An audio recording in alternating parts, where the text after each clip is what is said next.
l'harmattan, c'est un vent qui souffle. Habituellement, ça quitte les continents vers les océans.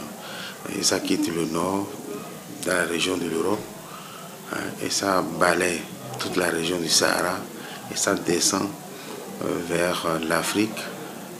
Donc, au niveau du Sahara, ça balaye le Sahara et ça continue en Afrique vers le Bénin et ça vient vers l'océan Atlantique. Alors, en balayant, en traversant le Sahara, c'est chargé de poussière. Et c'est cette poussière que nous remarquons lorsque l'harmattan souffle. Et c'est un vent vraiment sec, chaud et qui souffle. Et lorsque ça vient vers le sud, ça rencontre un courant de vent qui quitte la mer maintenant et qui remonte en sens contraire. Et la rencontre de ces deux courants de vent-là donne le front intertropical. Et le front intertropical bouge en fonction de la force d'un vent sur l'autre. Alors, pendant longtemps, nous avons eu le front intertropical qui est remonté.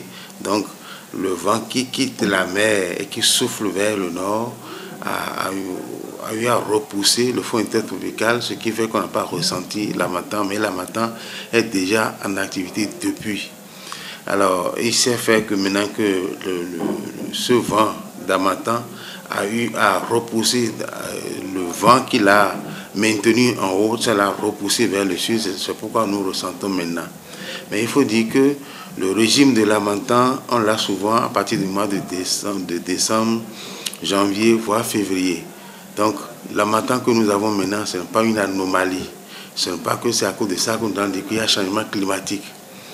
L'harmattan est en train de souffler normalement, seulement que lorsqu'on dit que c'est un régime d'harmattan où on fixe les saisons, on a observé la succession des temps sur plusieurs séries. Et une série chez nous, ça fait 30 ans.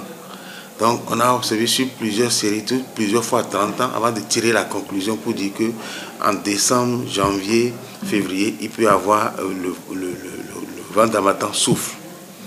Et à partir du mois de mars, avril, mi-mars, avril, mai, juin, jusqu'au mois de juillet, c'est la période de la grande saison. Au mois d'août, nous avons une récession pluviométrique. Donc, c'est ça que certains appellent la petite saison sèche.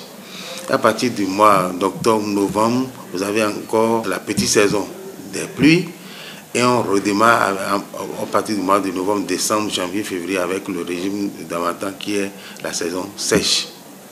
Donc, cette succession, cette répartition, sinon de la saison, n'a pas changé outre mesure. Donc, ce n'est pas parce que nous avons un régime d'harmattan en février qu'il y a un changement climatique. Par contre, le climat est en train de changer. On a eu beaucoup d'effets qui ont montré qu'il y a un changement climatique. D'accord? Et ces effets, c'est lié aux extrêmes. Soit vous avez de grandes pluies, vous avez de grandes sécheresses, la température change suffisamment, monte. Donc vous avez ces sensations que nous avons maintenant ces derniers temps.